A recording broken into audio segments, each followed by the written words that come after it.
প্রয়াত কানুদের শহীদান দিবস পালন করে এসএফআই এবং টিএসইউ।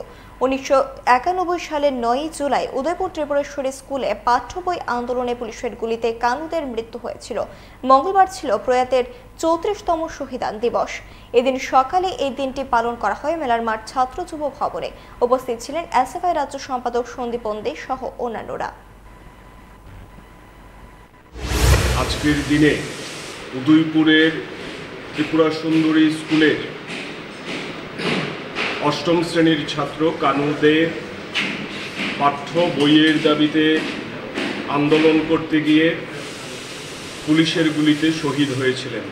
আজকে আমরা যখন কানু দেকে স্মরণ করছি, আমরা দেখছি আমাদের দেশ এবং রাজ্যে একটা জটিল পরিস্থিতি তৈরি হয়েছে। শিক্ষার ক্ষেত্রে অচল অবস্থা তৈরি হচ্ছে।